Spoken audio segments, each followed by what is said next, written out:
Olá, bem-vindos de volta a mais um episódio da Lore do Velho Mundo. Achou que eu só ia falar do futuro? Achou errado. Vamos voltar agora para o Warhammer Fantasy, falando de uma coisa que eu não devia falar, eu não queria falar, mas o pessoal pediu, então eu também vou ser obrigado a comentar sobre Mucilon. Mucilon, um antigo ducado da Bretônia, que hoje é conhecido como uma terra amaldiçoada, cheia de magia das trevas, cheia de magia da morte, que atrai apenas as pessoas com pior coração, os maiores bandidos e vilões do mundo, além de os desesperados, ou aqueles que buscam por fortuna e glória, tentando pilhar algum tesouro do passado. Vamos falar sobre Mucilon. E Mucilon já foi muito diferente do que é hoje em dia. Uma vez o antigo ducado de Mucilon, porque é assim que eles são considerados, são ducados na Bretônia, já foi considerado o local mais bonito e mais próspero da Bretônia. E a Bretônia é cheia de paisagens lindas, bucólicas e serenas. E para te ser considerado o lugar mais bonito disso aí, é porque era uma coisa linda de se ver. E no caso, sendo uma cidade costeira, eu ia dizer fazendo fronteira com o mar, acho que pode se falar desse jeito, mas sendo uma cidade costeira, era uma cidade próspera tanto na questão do comércio quanto na agricultura local. No caso, próspera a nobreza, né? O resto, o resto tem que passar a vida inteira trabalhando para sustentar os nobres da Bretônia.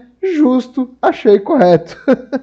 E no caso foi fundado o condado de Mucilon pelo o primeiro duque da região, foi Landuin. Landuin foi um dos companheiros do Gilles Le Breton, o unificador da Bretônia. Então, o primeiro rei deles foi um dos mais famosos, se não o maior dos cavaleiros da sua época e companheiro pessoal do rei. E a região era extremamente fértil e rica. E hoje, como está Mucilon? Hoje, meus amigos, Mucilon é um lugar horrível, miserável. As poucas pessoas que vivem lá geralmente são humanos com tantas mutações que, se eles forem para outro lugar, os outros seres humanos vão linchar eles e queimar na fogueira. E lá eles não saem. É um local sem nenhum tipo de comércio, onde, como eu falei, apenas os desesperados ou os aventureiros à procura de fortuna entram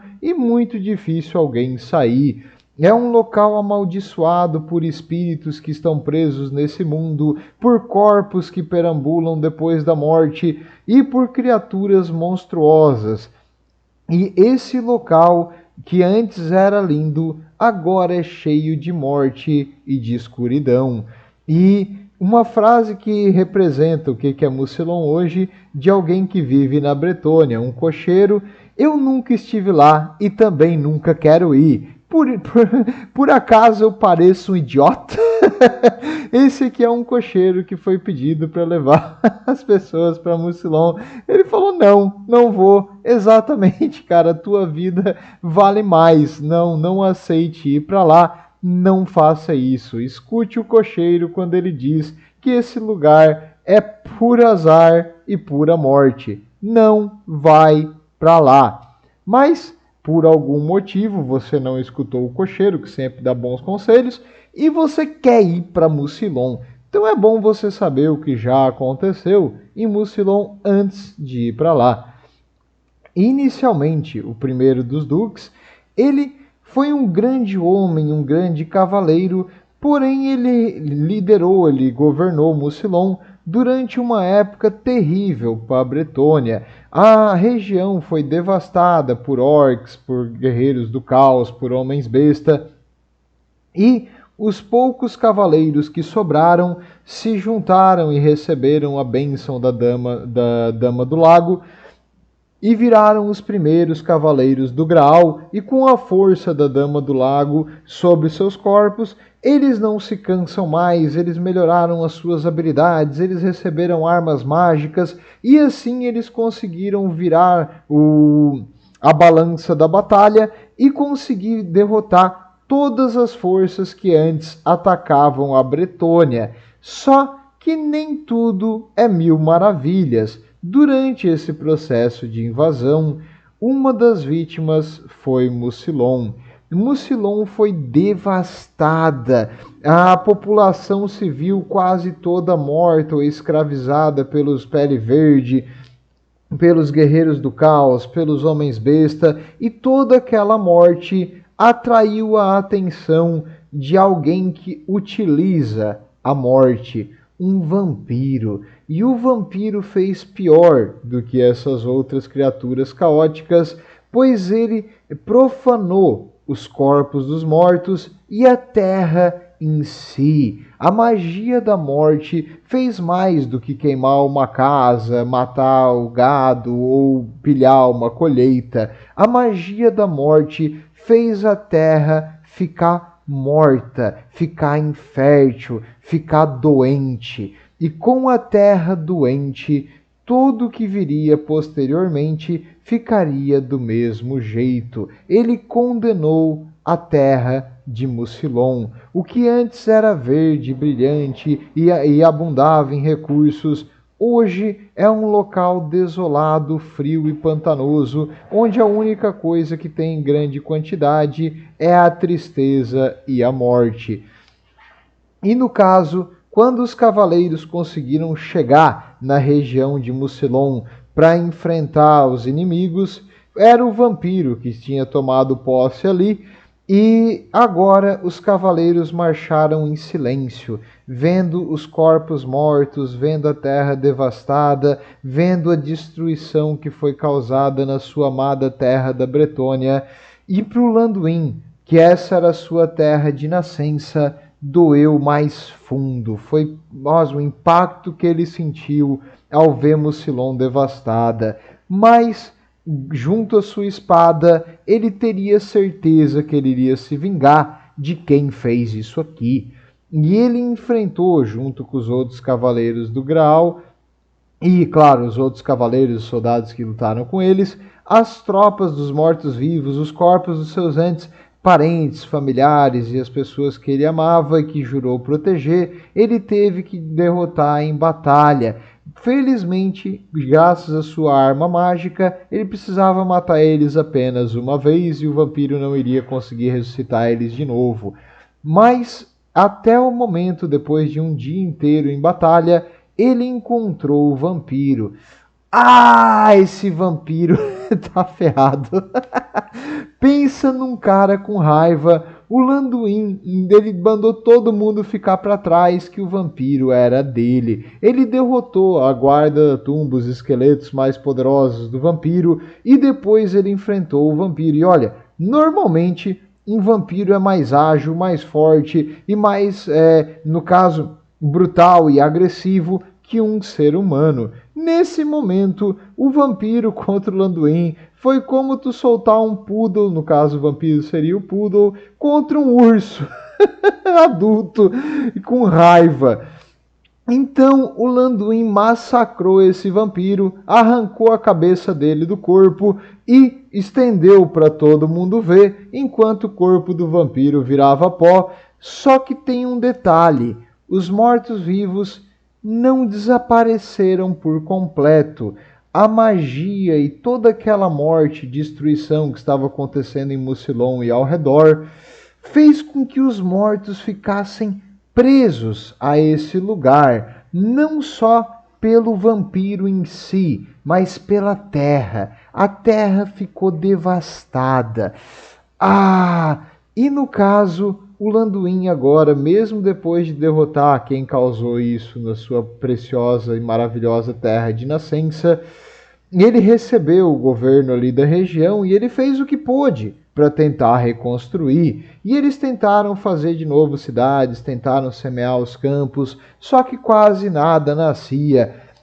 O comércio ainda era forte porque a cidade era um porto, mas doenças eram comuns, mutações genéticas eram comuns ali nas pessoas que nasciam, e ele via o seu povo sofrer e lutar cada vez mais contra a fome e as doenças que apareciam na região, seguindo a desnutrição. Ah, pro Landuin, isso aí cortou mais fundo do que qualquer espada ou lâmina. E a vida dele teve várias glórias em combate, várias vitórias. Existe uma lenda que ele derrotou até um dragão. Mas ele nunca foi feliz depois disso, porque ele nunca teve aquela paz de espírito e ele sempre sentiu que ele falhou em defender a sua terra. Ele fez tudo o que ele podia, mas não tinha como defender a Bretônia inteira e Mucilon sofreu o pior disso. E no final da vida, até tem um caso interessante, ele e o outro companheiro do Graal original, o Tieruf, eles lutaram junto, um duelou com o outro, porque o Landuin era apaixonado pela mulher que se casou com o Tieruf. E então ele lutou para tentar trocar a esposa, no caso, por causa da honra que foi ferida, porque ele era apaixonado por ela. Então, uma briga por mulher, é isso que é. E no caso, ele lutou contra o Tieruf, que era o seu melhor amigo, e ele deixou uma cicatriz no rosto dele, só que ele se arrependeu disso, e depois desse conflito final, ele não foi mais visto e morreu sozinho e isolado no seu castelo em 1045 do calendário imperial. Então, meus amigos, assim, a amizade antes. Então nunca perca a amizade por causa de um interesse de romance, cara. Aí, ó, o Landuin, desculpa, é um exemplo disso. Ele se arrependeu amargamente de ter enfrentado seu amigo. No fim, ele não ficou nem com a mulher, nem com o amigo. Foi muito triste para ele. E no caso, e nem a terra também, né, se tu parar a pensar. Mas foi isso. Um dos primeiros companheiros do Graal, um cavaleiro que fez história em batalha, mas infelizmente nas questões boas da vida não foi tão legal. E seguindo Landuin veio Laroche. É que é francês, os nomes seria Laroque. E ele foi considerado também um grande cavaleiro, uma pessoa que em batalha, olha, era superior a todos os outros da época. Ele repeliu várias invasões e protegeu tanto Mucilon quanto outros locais da Bretônia, ganhando prestígio para Mucilon e muito respeito junto aos outros duques. E como eles tinham esse contato e respeito, quando faltava alguma coisa, os duques mandavam para lá e ele lutava para proteger as terras dos outros. E assim ficou meio que uma sobrevida, uma coexistência de Mucilon e o resto da Bretônia, onde Mucilon exportava soldados excelentes e a Bretônia pagava mantendo Mucilon viva. Claro, eles também tentaram muitas vezes reverter aquela magia que matou a terra, mas era difícil. Poucos locais ainda crescia e muitos animais também adoeciam, ficavam magros, então era difícil de sustentar uma grande população. Então, normalmente, os aldeões de Mucilon, até para o padrão da Bretônia, eram ainda mais malnutridos e esfomeados. Mas, beleza, é o que dá para fazer por hoje, né? Os nobres, nem tanto, os nobres conseguem se manter. E durante o governo do Laroque é que foi feito algumas coisas bem legais. Uma delas, ele venceu o torneio de Couronne, que é tipo um torneio onde a Bretônia inteira, os melhores cavaleiros duelam para conseguir assim prêmios e ganhar a bênção da dama. E ele ganhou um elmo, um capacete de prata dado pela própria fada encantada da época. A fada encantada Fay Enchantress, ela é a representante mortal da Dama do Lago. Então isso é uma bênção incrível, o prestígio de Mucilon foi lá em cima. Ele também construiu uma grande capela para o Graal Sagrado em Mucilon e ele também conseguiu completar o voto do Graal e bebeu e virou um cavaleiro do Graal. E a vida inteira ele foi considerado muito humilde e virtuoso. E o final da sua vida foi lutar para salvar a rainha da Bretônia da época de um assassino, um dos seus guarda-costas que tentou matar ela e ele protegeu. Então ele morreu defendendo a família real. Assim, na sua morte como em vida, foi um grande homem, extremamente honrado e fez ótimas coisas pelo nome e pelo respeito de Mucilon. E existe uma lenda que um jovem chamado Tibalt, ele era um cavaleiro, Tibalt no caso era um nobre, e ele recebeu uma visita de um espírito, o espírito do Larok. E o Larok falou: Olá, Tibalt. Esses nomes, eu vou massacrar esse nome francês, desculpa. Mas ele falou: Olá, Tibalt, eu quero sua ajuda, eu preciso da sua ajuda.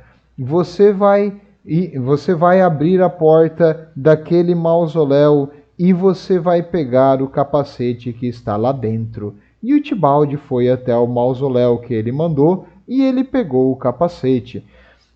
E aí, no caso, o espírito falou: há um veneno na minha terra, eu preciso que você o elimine. E o espírito guiou o Tibalt até um poderoso necromante que estava preparando um feitiço para fortalecer a magia da morte e para tentar aumentar o seu poder, porque ele iria absorver aquela energia caótica ali na real não é bem caos, né? A magia da morte é meio diferente, mas toda magia é Zint, então pode considerar a magia caos. No caso, ele iria absorver aquela energia da morte para ficar mais forte.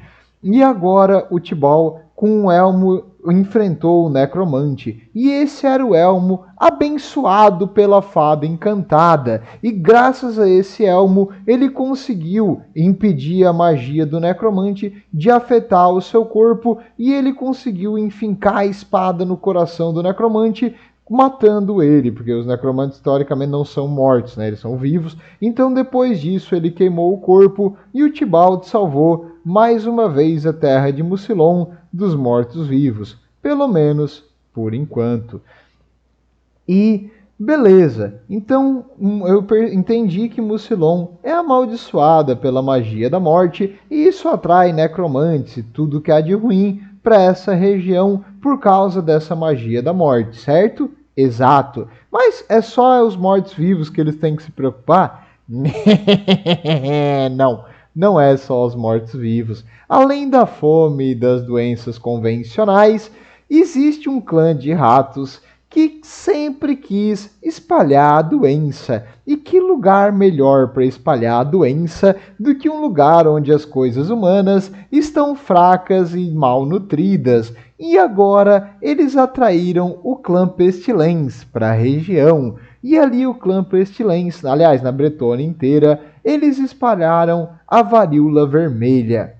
A varíola vermelha deixava, além de uma mortalidade considerável, deixava as pessoas fracas, febris e sem capacidade de se defender, que é exatamente assim que um Skaven gosta de lutar quando seu amigo tá, desculpa, quando seu inimigo tá fraco e sem capacidade de se defender. Yes, yes. Então, os clãs dos Skaven concordaram em atacar a Bretônia quando a varíola vermelha estava no ápice do seu contágio, espalhando por todas as regiões da Bretônia. E nessa época existia um duque diferente ali em Mucilon, um duque chamado Merovec. O duque Merovec, ele era um homem inicialmente com uma boa intenção. Ele queria restaurar Mucilon, assim como vários líderes antes dele, mas ele tinha péssimos conselheiros e amigos. E esses péssimos amigos incentivaram ele a ganhar mais poder, a ganhar mais força, a ganhar mais longevidade. Porque o segredo para recuperar Mucilon, se tu não conseguiu durante uma vida, o que tu acha de viver mais tempo, hein? Então, ele caiu na lábia desses amigos errados e procurou poder onde não devia. E enquanto isso, o povo da Bretônia ali morrendo, ele percebeu que seria o momento perfeito para demonstrar que a sua nova força que ele achou agora e que ele iria ser o salvador da Bretônia. Então ele juntou os seus cavaleiros mais próximos e seus amigos e ele levou eles para enfrentar o clã Pestilens e os outros clãs dos Skaven que estavam ali na região. Então ele levou eles contra a invasão do povo rato, porque os bretonianos chamam os Skaven de povo rato, Hatfolk, e ele lutou junto com outros, no caso, com outros bretonianos ali, que eu já vou comentar aqui no próximo, e com os elfos da floresta, que eles chamam de povo fada. Feyfolk é povo fada. Então ele lutou junto tanto com a Bretônia quanto com as fadinhas da floresta contra os nossos nobres e mal incompreendidos ratos. Não façam isso, não matem, não, para que matar os Skaven? Tudo que eles queriam era destruir tudo que tem na superfície e comer os corpos. Não faz isso. Olha pro ratinho, olha pro ratinho. Não tenha, tadinho. Não mate os ratos. Mas no caso, eles infelizmente mataram os ratos. O Merovec e os cavaleiros que ele trouxe eram completamente imunes às doenças do clã Pestilens, não fazia nem sentido. E totalmente imunes a essas coisas, eles conseguiram derrotar os Skaven, porque assim, para o rato matar um cavaleiro da Bretônia doente, enfraquecido, ótimo. Para um rato matar um cavaleiro da Bretônia no auge do seu poder, não é tão legal, é melhor o outro Skaven fazer isso para mim. Peraí, como assim o outro Skaven já fugiu? Então os ratos começaram a debandar quando os cavaleiros deles se aproximavam. E porque, infelizmente, o rato não é conhecido pela sua coragem, né? Tem que dizer porque tá. Mas beleza, então agora esses cavaleiros extremamente fortes, agressivos e imunes à doença começaram a derrubar exército pós-exército dos Skaven, e onde eles passavam, o Merovec foi conhecido como o salvador da Bretônia. O pessoal adorava ele e para o povo comum ele era um herói. E não só para o povo comum, muitos nobres também consideravam ele um herói, porque ele conseguiu libertar uma cidade grande, a cidade de Kenels, e ele derrotou um grande número de Skavens que estavam ao redor cercando a cidade. Então vários nobres tinham débitos de honra com ele por ter salvado a vida deles aqui. E depois de várias vitórias, ele se juntou com os exércitos de Paravon e o povo fada, né, os elfins da floresta, e eles derrotaram mais grande exército dos Skaven. E quando o exército principal foi destruído, os Skaven fazem o que os Skaven fazem e fugiram para o Império Subterrâneo para preparar o próximo ataque e ficar culpando um culpar o outro pela falha do antigo. No caso, agora, nessa última batalha, depois de derrotar o exército principal dos Skaven, os cavaleiros ali de Paravon, que eles são extremamente nobres e honrados, acharam estranho uma coisa. O Merovec, depois da batalha, começou a espancar, dilacerar e cortar com machado os corpos dos ratos mortos, se esbanjar com sangue pelo corpo inteiro. Uma coisa horrível, que assim, para um cavaleiro da Bretônia, depois de tu vencer uma batalha, tu manda os teus serviçais enterrar os corpos. Se for um nobre, tu mesmo enterra o corpo.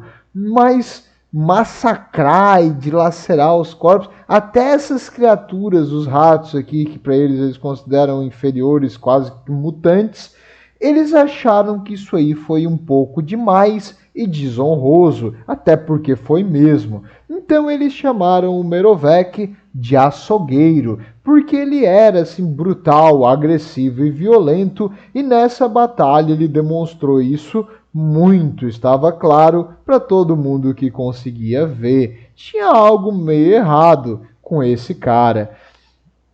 E no caso, depois da vitória contra o reino inferior, que foi completamente ridículo, sendo um dito ganhar, mas mesmo assim eles ganharam, o Merovec convidou os nobres e o rei da Bretônia para fazer um banquete, banquete, entendeu?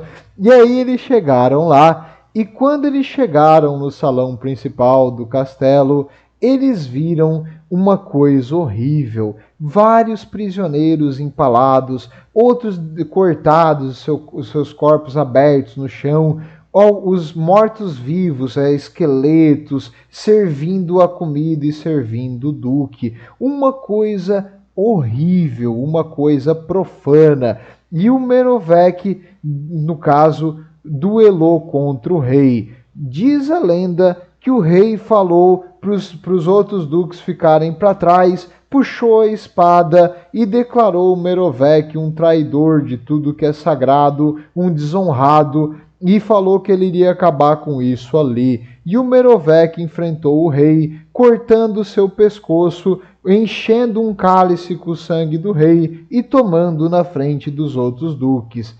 Quem estava presente disse que não houve duelo.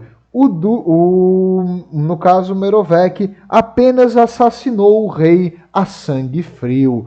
É difícil saber o que exatamente aconteceu, mas o resultado é que a Bretônia perdeu o rei e o Merovec era um maldito vampiro. Ele procurou, junto aos Cavaleiros de Sangue, a busca pela força e o poder necessário para trazer de volta o seu império. Então tu quer curar a magia da morte se entregando para a magia da morte. Genial, Merovec. Esse cara aqui, por melhor que fosse a intenção dele, ele era meio burrinho, né? Não faz muito sentido. Então, ele foi considerado o louco, The Mad.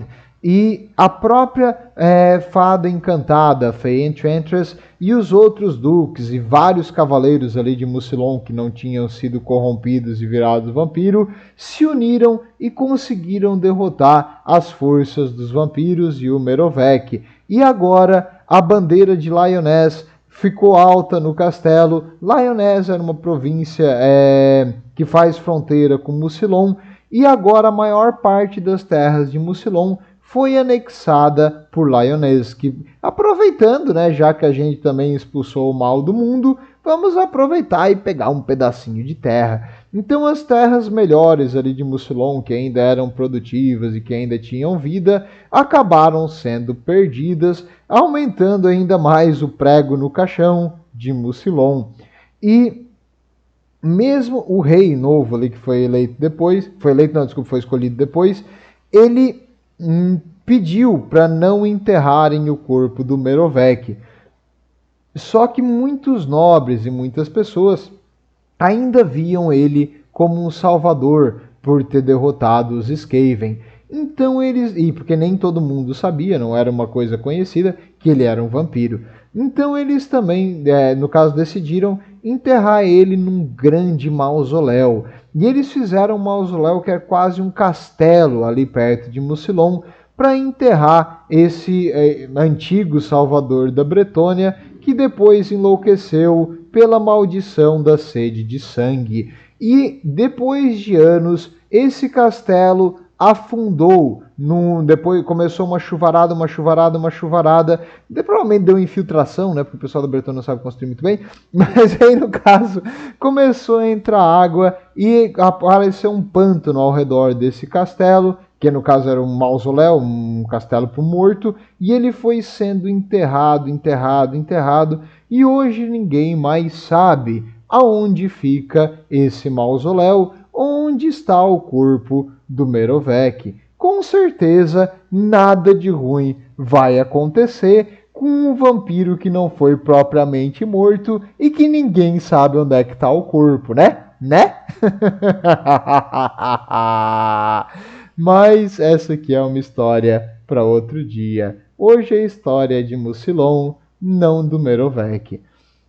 No caso, anos depois, o último duque de Mucilon, o Maldred. Vários outros duques vieram antes deles. um pior que o outro, não no caso assim de se entregar para a magia da morte e tentar virar um vampiro ou um necromante, mas os seus governos foram ou sem nem nada assim grandioso, ou reduzidos muito porque eles pegaram alguma doença e morreram, ou simplesmente nada muito grande a declarar, então nada assim maior. Mas o Maldred, no final, em 2297 do calendário imperial, ele era um rei diferente dos outros.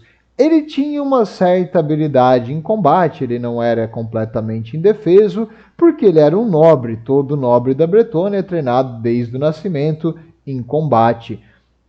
Mas a diferença dele e dos outros, ele era muito inteligente, astuto e ardiloso. Ele achava que ele conseguia dar um jeito em tudo, além de ter uma ganância incrível. E como todos os outros duques de Mucilon, o sonho dele é fazer Mucilon voltar à glória do passado. Isso é o que todos eles querem. Infelizmente, nenhum conseguiu.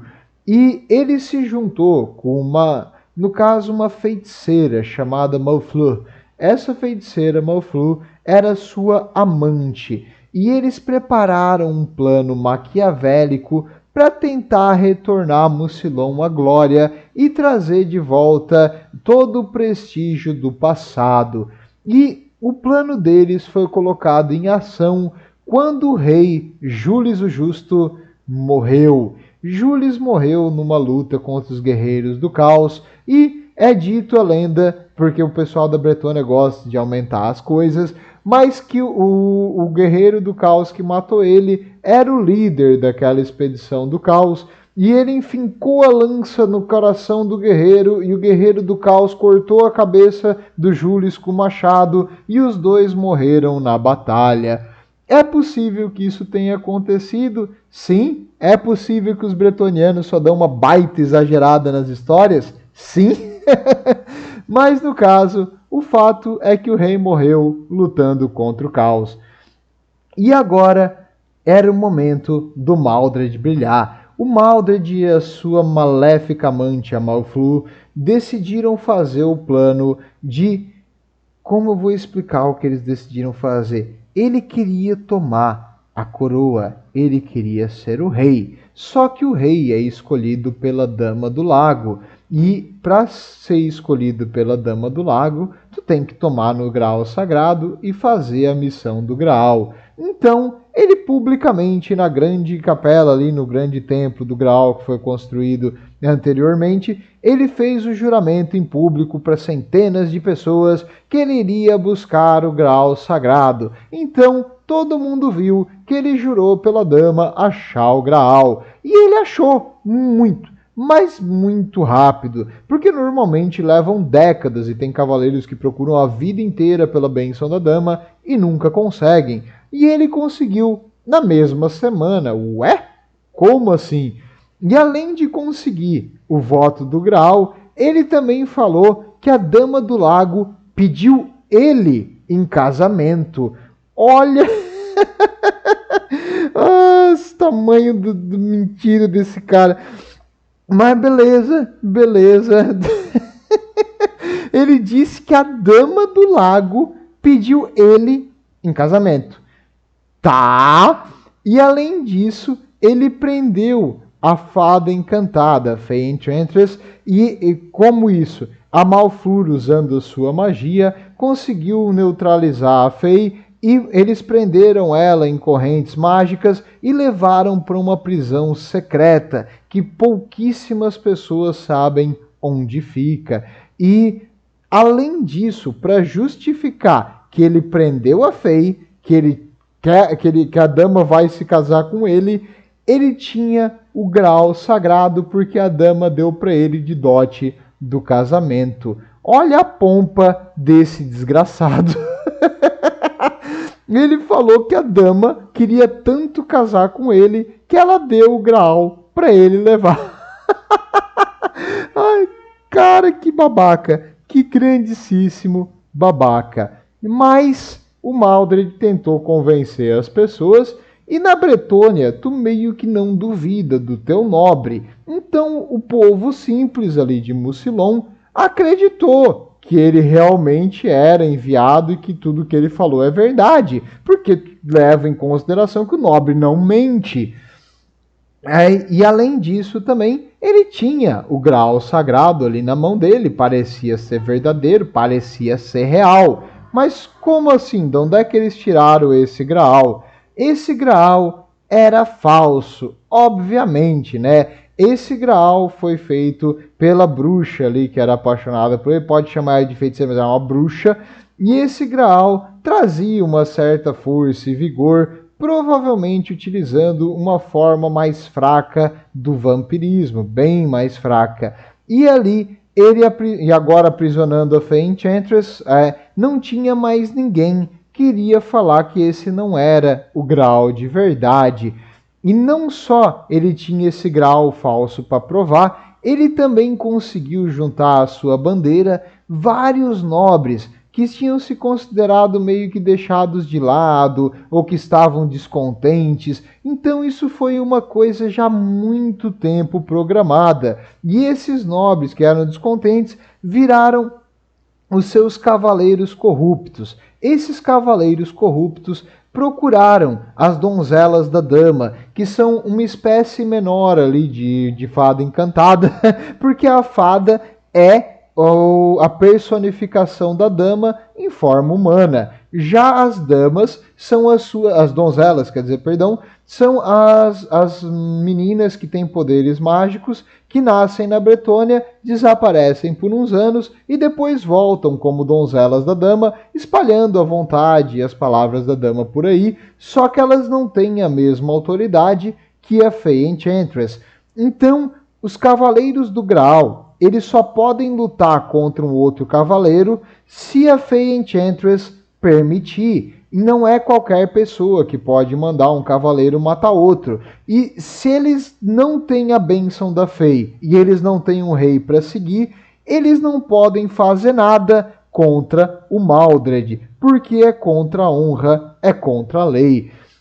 Esses cavaleiros rangeram os dentes, cerraram os punhos e se recusaram a servir o Maldred, e eles ficaram acampados fora da sua região, sempre olhando para ele de longe, mas nunca nem servindo ele, nem enfrentando, apesar de que a vontade dos Cavaleiros do Graal era matar esse cara pela bobagem que ele estava falando, só que sem a permissão da Fey, eles não poderiam fazer. Então agora tudo está perdido.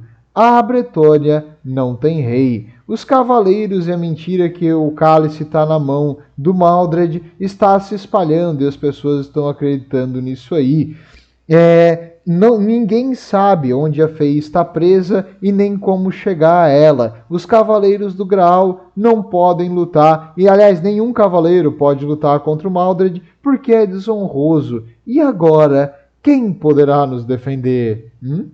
Quem? El Chapo? Não, não é El Chapolin Colorado. Será ela, a Dama do Lago, a divindade maior da Bretônia. Quando o seu país e o seu povo estão sofrendo, ela vem para abençoá-los.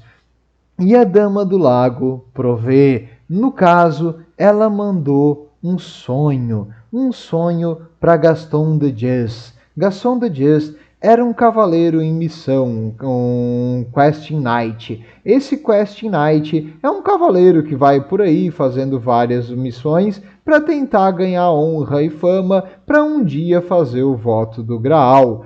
E ele teve a visão de onde ficava essa prisão secreta. E nessa prisão estava a fada encantada, aprisionada e sofrendo. E protegendo essa torre de granito escuro estava uma criatura monstruosa levantada dos mortos.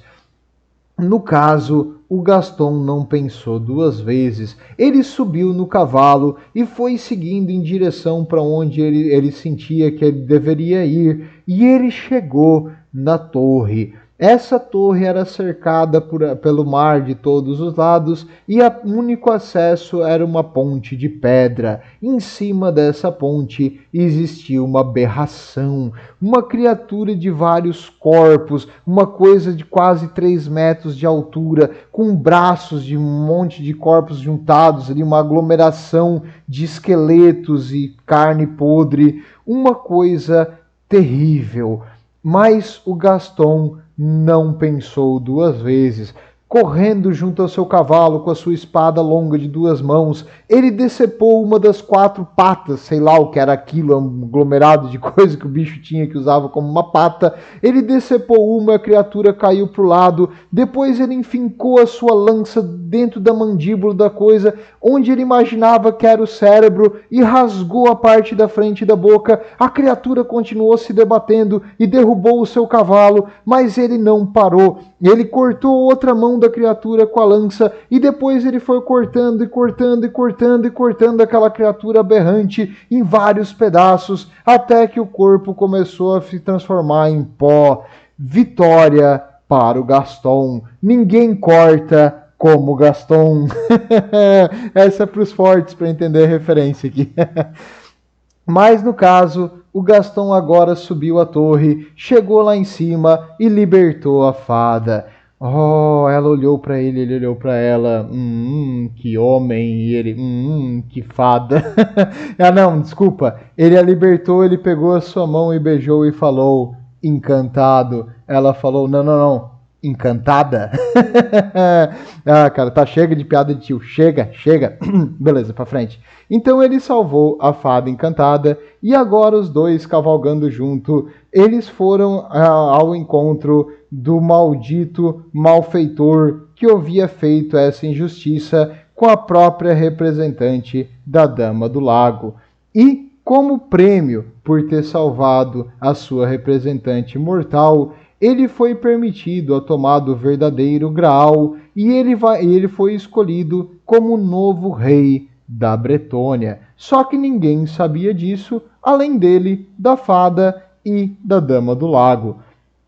E no caso, agora o Maldred iria ser coroado. Ele chegou até o exército do antigo rei, que estava carregando a coroa real da Bretônia, e ele exigiu que eles entregassem a coroa para ele e para os seus cavaleiros, no caso, corruptos ali, porque nem todos são vampiros, nem mortos-vivos, nada. Na real, o Maldred é um humano, tá? Até aqui ele é só um humano normal. E ele queria a coroa e ser considerado rei. Os cavaleiros não falaram nada, porque, como eu disse, é contra a lei, um cavaleiro mata outro, mas ele estava exigindo ser rei. E ele levantou o Graal falso e falou: qual de vocês pode fazer algo contra aquele que possui o verdadeiro Graal? De repente, pum, o Graal explode e lá na floresta uma neblina começa, e eu imagino que uma musiquinha mais ou menos assim: wow, wow, wow. Wow, wow, wow, wow. E de lá, lentamente cavalgando, vem ele, o cavaleiro sem nome, o Cavaleiro Verde, no meio da neblina, brilhando numa luz que incendiava o coração dos Cavaleiros do Graal, que vinham logo atrás. Além do Cavaleiro Verde e dos Cavaleiros do Graal, estava Gaston no cavalo junto no caso a Fada Encantada, e ao redor deles eles abriram um espaço e apareceu a Dama do Lago, e a Dama declarou Gaston como verdadeiro rei. E agora, Maldred, hein? E agora, o que você vai fazer? No caso, Gaston era um cara justo. Ele falou: Maldred, tu pode pedir desculpa, eu vou te exilar para sempre, mas a tua família vai continuar com os títulos de nobreza. Porém, se você resistir você vai ser para sempre expulso e banido da Bretônia. Olha, isso é por isso que a dama escolheu. O cara é honesto, o cara é justo. Beleza, ele deu uma oportunidade pro Maldred se render. O Maldred se rendeu? Não. Ele fugiu com o rabinho entre as pernas de volta para Mucilon. E lá começou uma batalha que durou aproximadamente 3 anos. As forças do rei cercaram a cidade e o Maldred fez tudo o que podia junto à sua feiticeira para, no caso, defender a cidade e dificultar o máximo possível o sítio. Ele não perdeu aquela sua pompa, aquele seu... Como é que é o nome? É um pecado. Como é que é o nome? É orgulho, isso. Ele não perdeu o seu orgulho e não admitiu o erro e a mentira até o final. E ali, lutando pela sua mentira, ele morreu. Mas não morreu em batalha, não morreu uma morte honrada. Não, não, não, não. Como Mucilon tem acesso ao mar, por anos ele conseguiu trazer mercenários e alimentos e armas e coisas assim para manter o sítio da cidade. Porém, uma cidade cercada e em batalha contínua, mais cedo ou mais tarde vai começar a ter alguns problemas. A comida racionada ali, as pessoas comiam só uma vez ao dia e fez com que várias pessoas tivessem desnutrição. Além de que o esgoto a céu aberto, a sujeira, os corpos mortos fizeram proliferar ratos, até aí não vi problema nenhum, yes, yes. Mas no caso fizeram proliferar grandes roedores e com os roedores e a morte vinham as doenças. Então os soldados começaram a morrer mais pelas doenças do que pelas batalhas em si. E lá dentro, trancafiado no seu quarto, o Maldred e a Malflor morreram da varíola vermelha. E o rei, no caso agora da Bretônia, o Gaston, retirou todos os títulos de nobreza da família deles e declarou Mucilon uma terra devastada que teria que ser um dia reconquistada em uma Errantry. Errantry é uma missão de honra que os cavaleiros fazem para fazer uma missão muito difícil, e quem conseguisse fazer isso iria ser o próximo Duque de Mucilon. Até hoje ninguém conseguiu e não existe mais líder em Mucilon. E aqui acaba a linhagem dos nobres ali de Mucilon, e é assim que um lugar uma vez lindo hoje continua sendo dominado pela morte, a doença e a podridão. E caso por algum motivo, sei lá qual, você deseje ir para lá para fazer uma missão, muito bem, meu caro Quest Knight, o que tem lá para ti? Existem tesouros, sim, muitas relíquias, muitos itens mágicos, tesouros, no caso próprio ouro e prata, em grande quantidade, escondido, geralmente nas tumbas dos reis e dos heróis do passado. O problema é que para te chegar até lá, tu vai ter que entrar em Mucilon. Mucilon, a terra em si, como eu falei antes, pouca coisa cresce. Tu não vai encontrar muita comida ali, então leve bastante suprimentos para sua campanha. Lá você vai encontrar mortos-vivos, espíritos presos na terra, porque esses mortos-vivos de Mucilon são um pouco diferentes dos outros. Mesmo que quem fez a magia para convocar eles morra, às vezes eles não decompõem e viram pó, como é o de se esperar. Às vezes eles vão continuar fazendo a última missão que lhes foi dada, que geralmente é matar tudo que é vivo. Os aldeões que vivem lá em minúsculas cabanas, geralmente já bem devastadas pelo tempo, são deformados e têm várias malformações no corpo e na cabeça. Eles têm inveja e ódio de todo que é de fora, então espere violência tanto dos vivos quanto dos mortos. Mas o pior de tudo é que ainda existem vampiros lá, e os vampiros nessa região, muitos deles são da ordem dos Cavaleiros de Sangue. Então, são entre os vampiros os mais ferozes em combate. Boa sorte, espero que se você for para lá, você deve receber primeiro a bênção da Dama do Lago, porque sem a bênção da Dama, eu duvido que você volte com vida e tu provavelmente vai fazer parte das hordas de mortos-vivos que andam por lá. Tudo de bom e escute o cocheiro e não vá para Mucilon. Vejo vocês na próxima. Estejam com Sigmar.